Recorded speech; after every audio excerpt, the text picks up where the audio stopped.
రైతులు మొక్కజొన్న కొనుగోలు కేంద్రాలను సద్వినియోగం చేసుకోవాలని ఎమ్మెల్యే గండ్ర సత్యనారాయణరావు అన్నారు.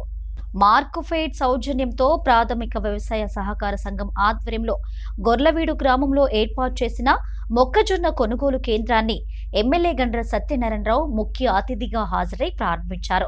రైతులెవరూ దళారులను నమ్మి మోసపోకుండా ప్రభుత్వం ఎంతో ప్రతిష్టాత్మకంగా ధాన్యం కొనుగోలు కేంద్రాలను ఏర్పాటు చేసి క్వింటాల్కు 2400 చొప్పున కొనుగోలు చేస్తున్నట్లు తెలిపారు. రైతులు ప్రభుత్వం ఏర్పాటు చేసిన ధాన్యం కొనుగోలు సెంటర్లోనే ధాన్యాన్ని అమ్మాలని సూచించారు. గొర్లవీడు గ్రామంలో ఈరోజు మక్క కొనుగోలు కేంద్రం ప్రారంభించడం జరిగింది.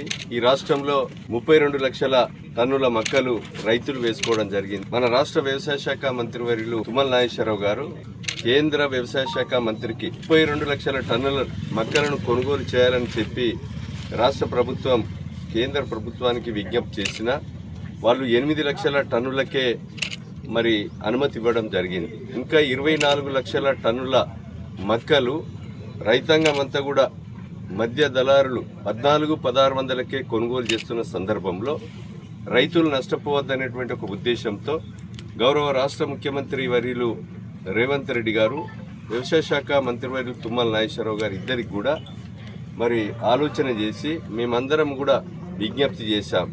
ఈరోజు మక్క రైతులు ఇబ్బంది పడుతున్నారు. 2400 క్వింటాల చొప్పున ఈ రాష్ట్రంలో పండిన పంటనంతా కూడా కొనుగోలు చేయాలి అని చెప్తే క్వింటన్కు 1000 రూపాయలు రాష్ట్ర ప్రభుత్వం భరించి ఈరోజు మరి మక్కలను 32 లక్షల టన్నుల మక్కలను కూడా కొనుగోలు చేయటానికి ఈ నియోజకవర్గంలో 10 మరి యొక్క మక్క కొనుగోలు కేంద్రాలను కూడా తీసుకొచ్చి మనం ప్రారంభించుకోవడం జరిగింది. ఈరోజు గొర్లవేడులో, ఇప్పుడు గణపురంలో, రేగొండలో, గోరుకొత్తపల్లి, మొగుళ్ళపల్లి, అదేవిధంగా చిట్యాల, టేకుమట్ల, మన శాంపేట ఈ యొక్క సెంటర్లు కూడా మక్క కొనుగోలు కేంద్రాలు ప్రారంభించాం. రైతాంగం మక్కలు పండించిన రైతు సోదరులకు నేను విజ్ఞప్తి చేస్తున్నాం. ఈరోజు తేమ శాతం 14 ఉండే విధంగా ఈరోజు కాంటాగూడ సహకార సంస్థ నుంచి మనం పిఏ సింగిల్ విండో నుంచి ఈ యొక్క సెంటర్లను మనము వాళ్ళకి ఇచ్చాం. వారు 50 కిలోల 650 గ్రాములు, సంచివేటు 650, కాంటా 50 కిలోలు జోకి రైతులకు సకాలంలో మరి ట్రక్ షీట్ ఇచ్చేసి ఎలాంటి ఇబ్బంది లేకుండా చూడాలని సందర్భంగా విజ్ఞప్తి చేస్తున్నాం.